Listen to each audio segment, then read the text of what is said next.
La formation est le lieu dans lequel on se tient au courant des enseignements disciplinaires, mais aussi des sciences pédagogiques et didactiques. C'est aussi un lieu privilégié pour lutter contre le stéréotype homme-femme, pour incorporer les apports des sciences cognitives. La formation est très liée à la notion de travail en équipe, bien sûr. Nous insistons sur la nécessité de renforcer notre tissu de référents, en particulier dans les circonscriptions de l'école primaire partout en France.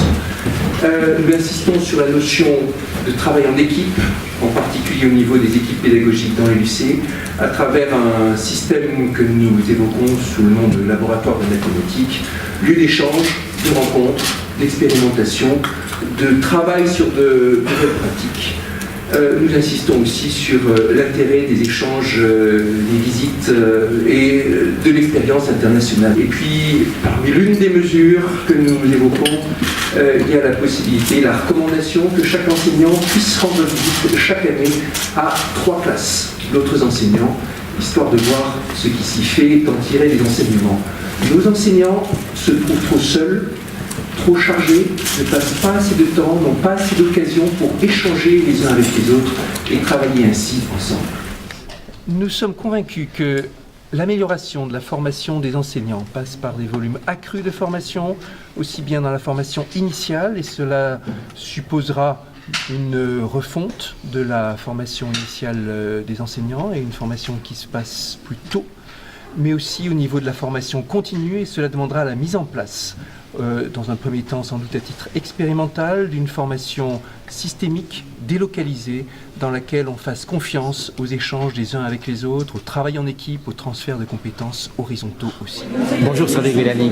Bonjour. Dans vos propositions, vous dites qu'il faut que les enseignants ouvrent leur salle de classe, ouvrent les portes des salles de classe.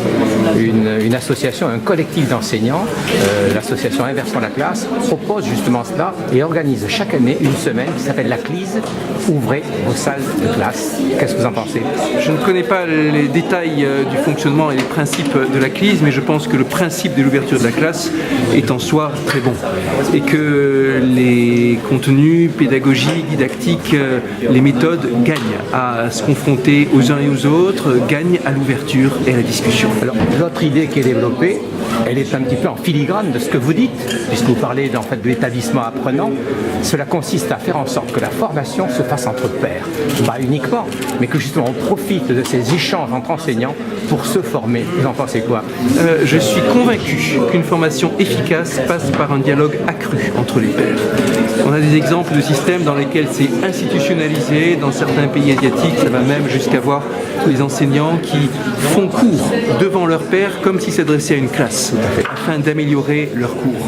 Et je pense que nos enseignants n'ont pas assez d'occasion de discuter entre eux de contenus du cours. Et on progressera ici. En d'autres termes, faire en sorte que la formation entre pairs permette aux enseignants d'apprendre, mais en faisant en sorte aussi que dans la classe, les élèves puissent apprendre également entre eux. Les transferts horizontaux sont souvent les plus efficaces, entre élèves qui s'entraident, et il y a aussi toutes ces questions de tutorat, de mentorat dont on discute à l'occasion, et également entre enseignants. L'une de nos propositions est que dans chaque équipe pédagogique, il y ait au moins une personne, par exemple dans le contexte des écoles, qui ait une formation en mathématiques un peu plus soutenue, qui puisse aider ses collègues. C'est une mesure que d'autres pays appliquent déjà. C'est très efficace. Merci beaucoup. À votre service.